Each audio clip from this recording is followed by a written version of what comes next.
enhancement. Here we have a study in which they are showing the possibility of ADE with SARS-CoV-2. Interestingly, they say that this did not happen with the vaccine test they did. Although I am curious, and I think just like with SARS-CoV-2, we did not know that ADE would happen. We should keep our mind open for the rest as well. So let's look at this study on a slightly lighter note. In the study, there is also a word, afucosylated, which is also kind of aligned with the title. So let's look at the study. So this is drbeen.com. In the description, there is a link to drbeen.com super affordable price, probably 1 or 2 lunches and that's it. So take advantage of that. Then here is the study. Fc gamma receptor mediated SARS-CoV-2 infection of monocytes activates inflammation. So the basic thought here is that because of antibody dependent enhancement, monocytes, which actually do not have ACE2 receptors, which actually should not become a target of SARS-CoV-2, they do become the target of SARS-CoV-2 in some people. And when they do become the target, they cause severe inflammation by fiery death.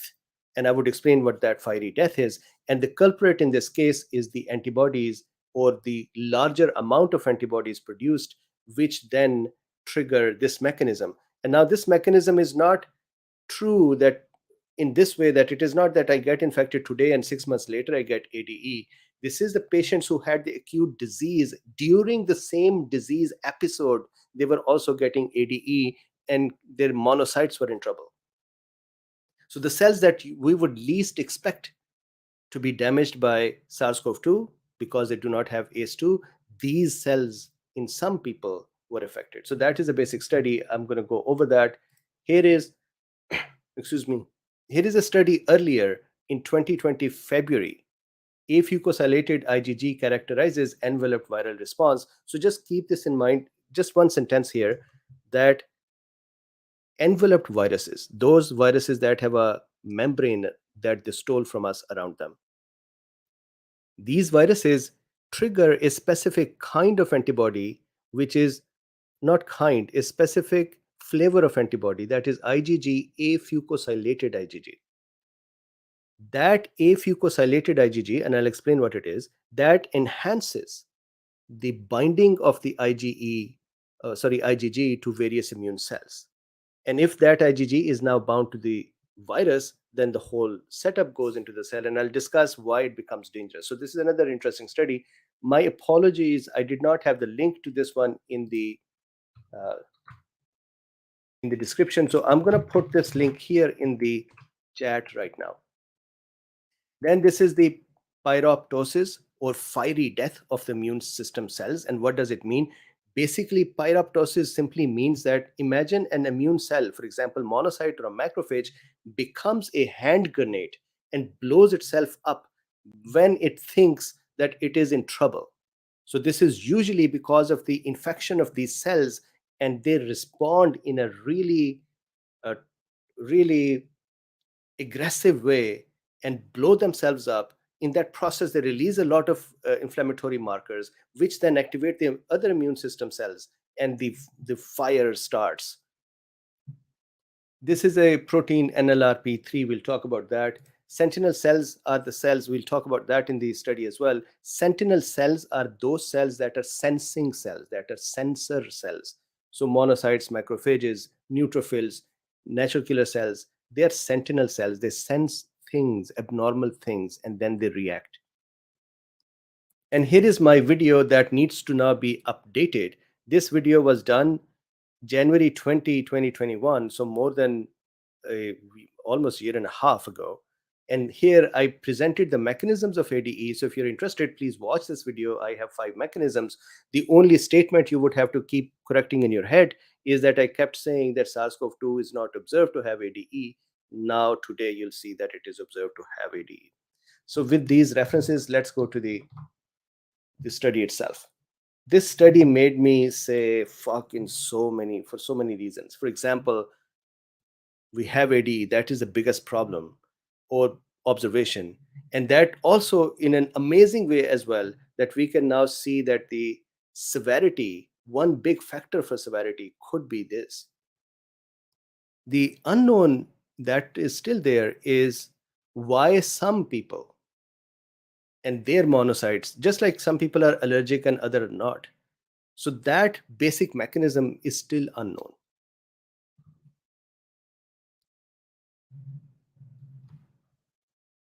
So ADE potential factors for the severe COVID-19. This is an accepted study. This is not a preprint. This is not a non-peer reviewed. It is accepted, peer reviewed, and published. However, the document that is given is an accelerated document. It is unedited. They may format and fix grammars, but this is a published document. And it is by the Boston researchers from the Boston Children's Hospital, published yesterday.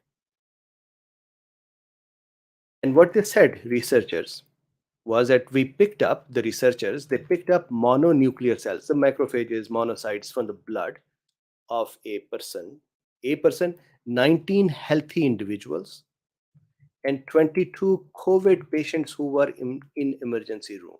So that means sort of severe patients. What they found was, and they tried various cells to see what is the behavior of these cells, and they found something interesting. They found that the monocytes were showing the signs of active inflammasomes. And I would go and discuss inflammasome later on as well. But generally, over here, when a cell dies, it can die in two ways. Just simply die, kill itself because the DNA is not working correctly, or it is damaged, or some other part of the cell is damaged, or the cell has become old enough to die. So it just kills itself silently without triggering inflammation.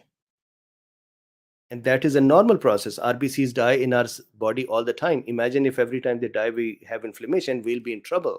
So this is a normal physiological function of a cell to die silently and quietly and gracefully. However, there are times when a cell dies, and when it dies, at the time of death, it activates a package of inflammatory markers, and then those are released. And the cell kind of blows up, and that package or hand grenade within the cell is called inflammasome. That inflammasome proteins, they trigger the process of blowing up the cell. So these researchers saw in the blood of the patients that monocytes had active inflammasomes in them. Some macrophages had active inflammasomes in them, and primarily they saw monocytes. And the second thing they saw was that when they brought these monocytes in vitro, in lab, and further infected them, these monocytes blew up. They ruptured and released a lot of um, inflammatory markers. So then their question became in their head, and they've answered that. One, they said, why did people not find this before? And one reason they said was that most of the studies use frozen cells, and frozen damaged cells are usually not frozen correctly. They become lysed, they become broken, just like a broken egg which is frozen. So they said, excuse me, possibly the cells were damaged, and when we freeze them, we cannot see them correctly. Number one. Number two, those cells that are monocytes are usually in the blood, and researchers never thought that the monocytes themselves could have become implicated in this, although you know that Dr. Bruce Patterson saw S1 in the monocytes. So they had a bunch of reasons why the researchers before them did not look into monocytes, and they decided to look into the monocyte, and thanks to them they did it. And of course a bleep as well that this happened. So what was their summary? Their summary is that they saw monocyte had activated inflammasomes. Monocyte triggered pyroptosis on infection. So that cell which has become primed and has inflammasome, as soon as you put infection in it, and this infection type is very different. This is not the infection through ACE2. So keep that in mind. That is ADE. So as soon as the ADE occurred, it blew up. Lung macrophages had inflammasomes as well. So about 1/4 of the lung macrophages have activated inflammasome. That means they would rupture as well. That would mean they would create the fiery death and activate the immune system. These are all cytokine storm. So cytokine storm is occurring because of ADE, not because cells are blowing up. The cells are blowing up because the ADE is happening. So of course you can probably agree with me on that title. Then they said afucosylation of the IgG, and I'll explain it. And my apologies for the coughing. Afucosylation of the IgG was important because it helped the antibody to bind with the cell. So if I go back up here in this diagram, what I'm showing is a very important concept that will be used for the whole discussion. Here we have an antibody here. This antibody is connecting with the virus, and the antibody itself is afucosylated. That makes it bind with the CD16. It's not ACE2, it is CD16 receptor for antibody. Afucosylation, or lack of some glucose material on this part of the antibody, which is called FC region, makes the antibody bind better. And then this whole mechanism, this whole composition gets into the cell. This is called phagocytosis. It's a normal behavior. But you would see in the study today that this normal behavior, this is good behavior, becomes abnormal. Okay, so CD16 was a very important part of this whole process because it binds with the antibodies. The researchers also thought that therapeutics that are to block CD16 or to block afucosylated antibodies, or to construct antibodies that have less afucosylation, may be useful. So therapeutics would have to figure out these findings and change accordingly. Infection was aborted. So this is very important. Once the virus was infecting or entered the monocyte, it actually escaped its jail and it infected the cell. When it infected the cell, the monocyte said, "No freaking way that I would let you infect me." And it activated the inflammasome, and it triggered apoptosis, and it died with pyroptosis instead of apoptosis, and created cytokine storm, or became part of the creation for cytokine storm. Now, here is something that I took from the study. They said Fc gamma receptor, that is the receptor for the antibody on monocyte. Fc gamma receptor mediated monocyte infection is an example of antibody mediated enhancement of infection. So here is your first example. Then this is curious. They are then talking about the vaccine generated antibodies. And they're saying, nonetheless, overwhelming evidence shows that vaccine generated neutralizing antibodies prevent infection and improve clinical outcome of breakthrough infections, suggesting that anti-spike antibodies are highly beneficial. Plasma from vaccinated individuals did not promote monocyte infection, indicating that AD is not a concern with respect to vaccination. So the only difference, in my opinion, of the vaccine generated antibody and naturally generated antibody, or response to the antigen the antibody produce, are the following. Number one, when we produce naturally generated antibodies, I shouldn't say naturally generated, all antibodies are naturally generated. When we produce antibodies against the infection, our antibody has that afucosylated part, meaning less glucose attached to that part. That is one difference. Second difference is that the antibodies that are generated by some vaccines, not all, they have a locking mechanism attached to their Fc part.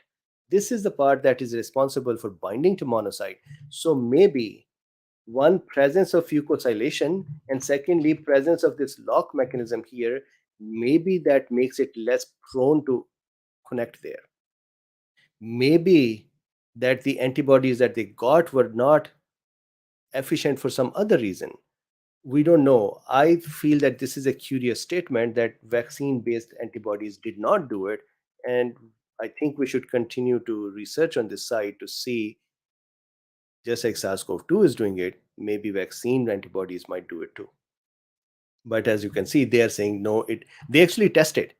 They tested healthy donors who were vaccinated and their plasma was taken, which had antibodies. The antibody quantity was double the amount of the antibodies present in the COVID infected patients. Even then, they say it did not cause any enhancement in disease. Now, this is also very interesting. Therapeutically administered anti spike neutralizing monoclonal antibodies. This is very important. They said monoclonal antibodies actually caused ADE or were a little more towards enhancing the infection or infectivity. So they say maybe monoclonal antibodies have a good and a bad side. The good side is that they come and mop up the virus and they clear it out. And we know that monoclonal antibodies in many cases work very well. But we also know that they don't work all the time. And in some people, they actually cause more issues. And this is what they're saying over here, that maybe the monoclonal antibody has a beneficial effect and has a deleterious effect as well. So total outcome is a balance of these two. So they're saying that maybe monoclonal antibodies need to be redesigned. Similarly, they talk about other possibilities as well.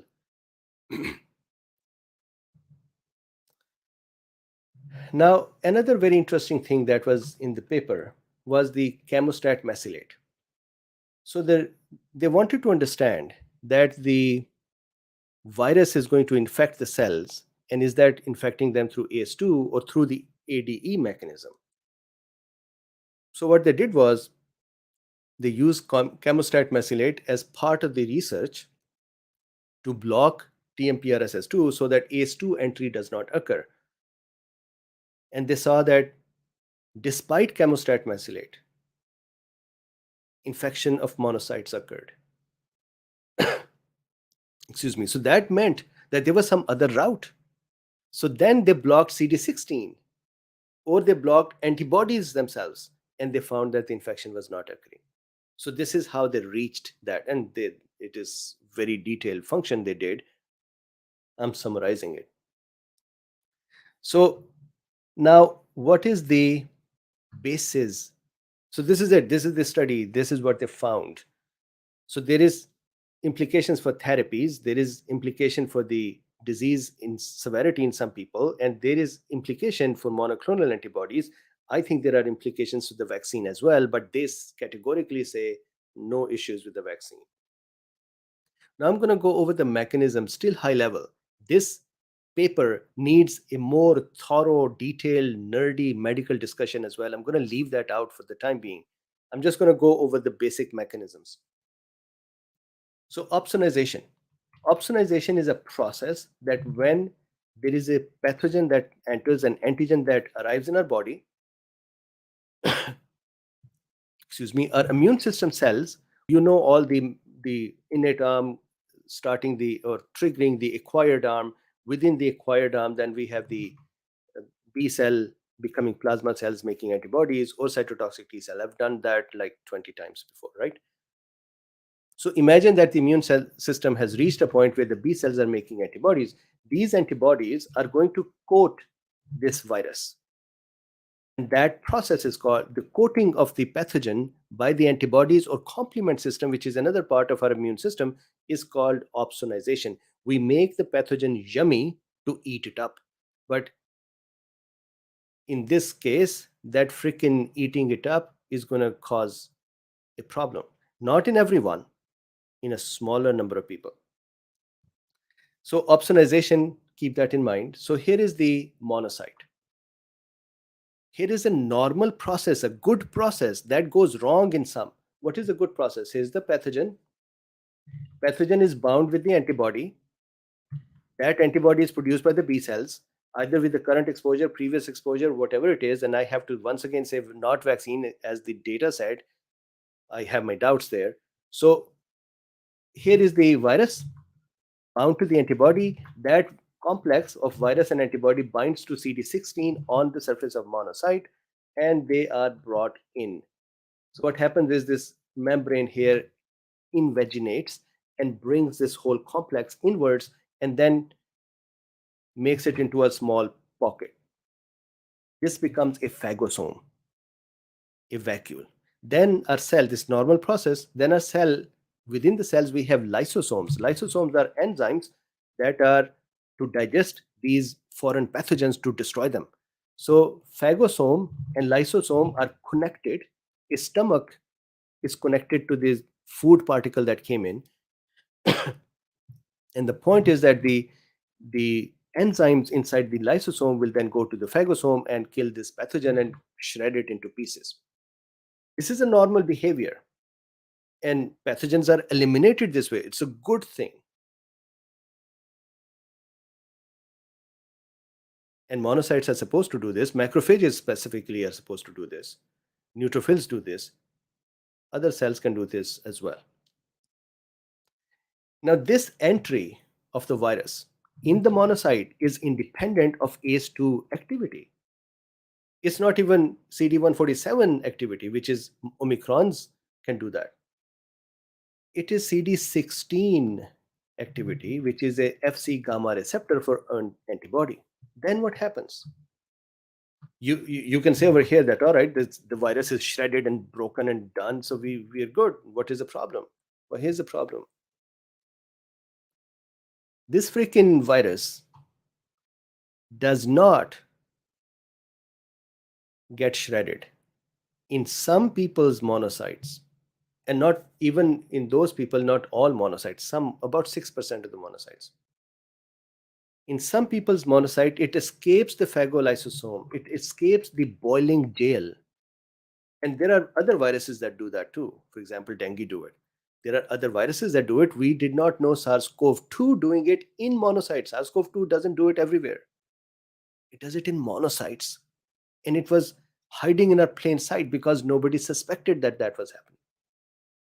So now the SARS-CoV-2 escapes and gets into the cytoplasm of the monocyte and starts replicating.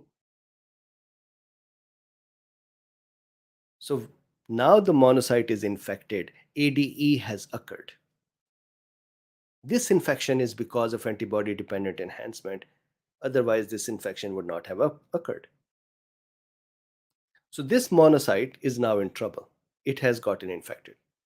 The good news is, good and bad, right? So in some case, people, it kills them. The good news is that the monocyte says, oh man, I have internal stress. Something is wrong in me. I have become infected. And because these are sophisticated warrior cells, they can very quickly get ahead of it. And now it is thinking to say, oh man, there is a problem. I need to alert others as well, even if I die. So what does it do? What it does is it quickly aborts the replication. It shuts down the machineries that are going to help the virus replicate. So what they saw, researchers, they saw various virus pieces formed. This is like half formed embryos and fetuses, and the remaining part is not yet formed, and it is aborted. So there are pieces of viruses, and the reverse dsRNAs, or double-stranded RNA, which is an intermediate stage. So intermediate stage virus particle parts are found. Complete viruses are not found. Why not? Because before the complete viruses occur, this monocyte is going to kill itself. So it aborts that. In addition to that, it has internal sensors, just like we can feel temperature and we can feel cold and we can feel light. Monocytes, or these cells, have sensors that are pattern matching sensors. Or PAMs, pathogen associated molecular patterns, or DAMPs, damage associated molecular patterns. So there are pattern sensors within the cell as well, and they see the cell is under stress, especially by the invasion of a foreign particle, virus. So what they do is they immediately start inflammasome. Now this is the difference. Other cells would say, I'm going to die, and I would die more without telling others. I'll just die quietly. So that is apoptosis. But this cell decided, I'm not going to die quietly, I'm going to really tell everyone. It creates, it activates inflammasomes. And researchers found these inflammasome activated monocytes in the blood of the person. That means the blood problems, the clotting problems, the endothelial problems could occur because monocytes in the bloodstream are causing inflammation. So once the inflammasomes are activated, for the healthcare folks here, the PAMPs and DAMPs would then cause AIM2 and NLRP3 proteins to become activated, which would then become the inflammasome units. Inflammasome units are three proteins: the sensor protein and the caspase protein, caspase 1 protein, and one more, I believe, card protein. So these three proteins are the inflammasomes. They're macromolecule. And you can detect them. You can say, oh man, this monocyte has an inflammasome in it. Then what happens? That inflammasome becomes, it has caspase 1 is part of that inflammasome. So that becomes activated.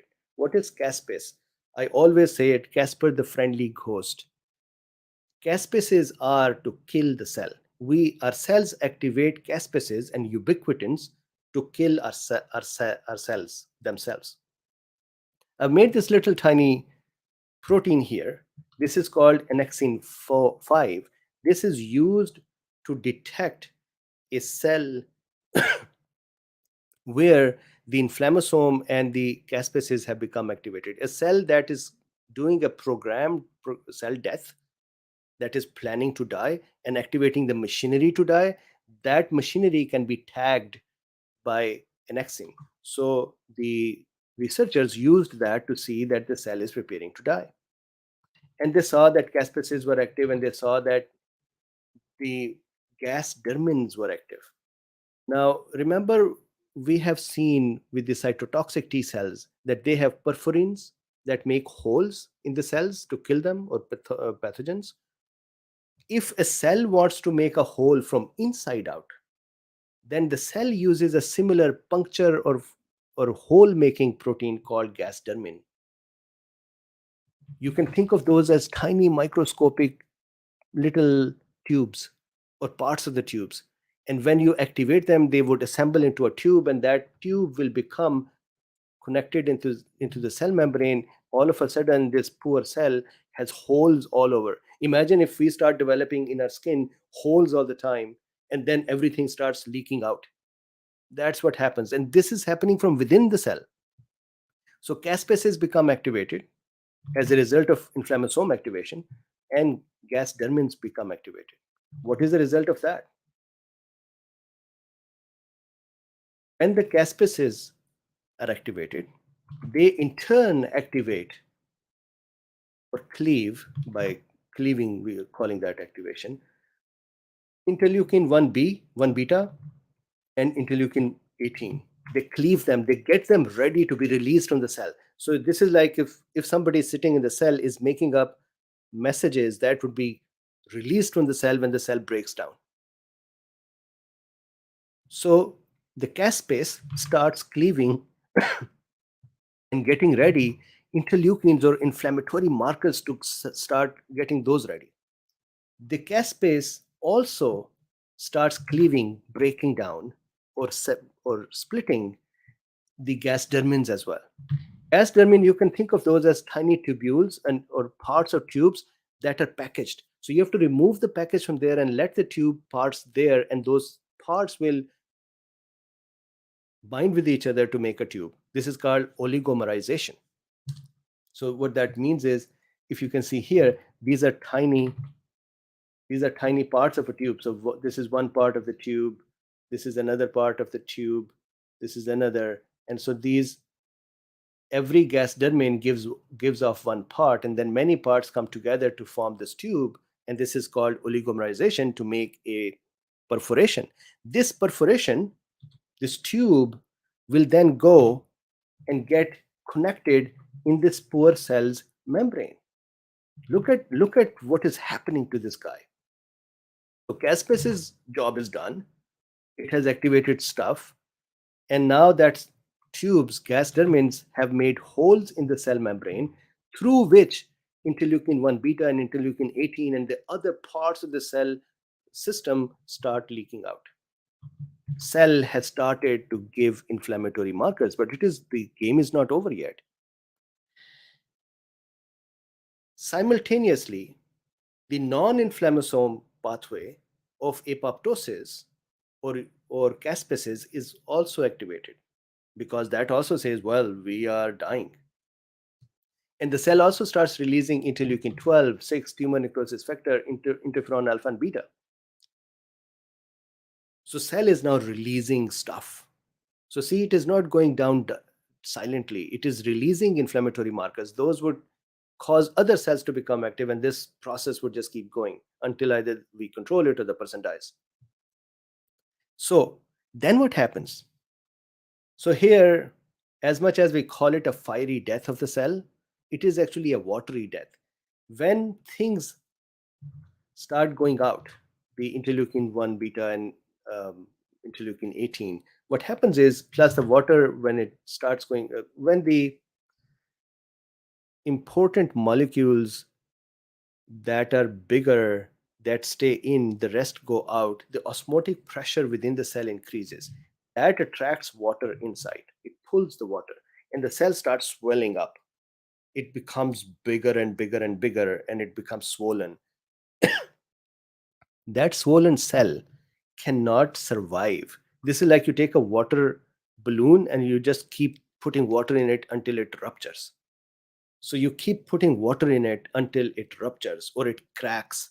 When it cracks, so here is a cracked cell, and it is cracked, it's broken down. And you see this little yellow thing over here. So just look at it. This is the broken cell. This is the nucleus of the broken cell. This is the mitochondria dying here. And this is the fluids coming out of it. These are all called damage associated molecular patterns. These are the patterns that immune system cells are going to, the ones that are passing nearby, that are going to touch this and say, what the fuck is this? What is happening to this cell? And they're going to become activated. Now, this is an immune system cell. So it is telling them. So now, how did the researchers find that the cell is broken? They had another protein called zombie yellow. That is a research protein. Zombie yellow's function is that when a cell has a crack in it or those pores in it, excuse me, zombie yellow can cross them and get into the cell.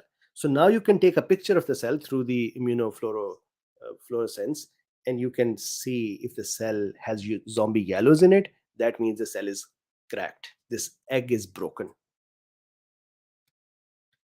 Now, with all of these things, damaged parts of the cell, inflammatory markers released from the cell, infected parts of the virus, they all, when the cycle continues, they all contribute to cytokine storm. This is one major way that the cytokine storms are occurring. It's not just the activation of macrophages. Of course, macrophages are a type of monocytes. They are resident monocytes. So it is activation of them as well. But it is really within them the activation of the inflammasomes, which is actually causing their destruction, which is then causing cytokine storm. So researchers say this is why more antibodies in some people means more disease. And I still remember in 2020, I was speaking with a doctor here, she practices, and she called me and she said, anything new? And I said to her that I saw a study that said those individuals that had more propensity of cytotoxic response, they were almost asymptomatic versus those who were responding with antibodies, they were severe. And I said to her was, I said, it seems like it is the antibody wing, the B cell wing, that is causing severity. I had no idea that this was the background of this all, but that is what I had in my mind at that time. And here, authors are saying this is probably the reason that severe COVID patients actually have more antibodies instead of less antibodies. It's not that they are not able to mount a response and the virus is causing the destruction. They are actually mounting a response that is overwhelming, and the amount of antibodies is a lot. Now, the researchers also saw in the lungs. So now these are the researchers from the other studies. Excuse me. The lungs of the patients who have died, there were reports that the endothelial cells and the epithelial cells were not infected or didn't have inflammasome activation. So researchers proved that as well, that only monocyte and macrophages were getting in trouble. The other cells were not behaving this way. So the inflammasomes were activated in these two guys primarily. And then, as I said before, they say that vaccine did not cause the formation of inflammasome, and then healthy donor plasma also did not produce inflammasome. So this is another interesting thing. They said healthy donor and their plasma also did not cause inflammasomes, meaning they were without the antibodies. However, COVID donor plasma also had a propensity towards ADE because it had antibodies, which had a few fucosylated parts. So, COVID patient plasma, monoclonal antibodies, and the patient's own antibodies, they all have a tendency to produce ADE. So, that is the discussion. I hope that it made sense. There is a lot of technical details in this paper, beautiful details.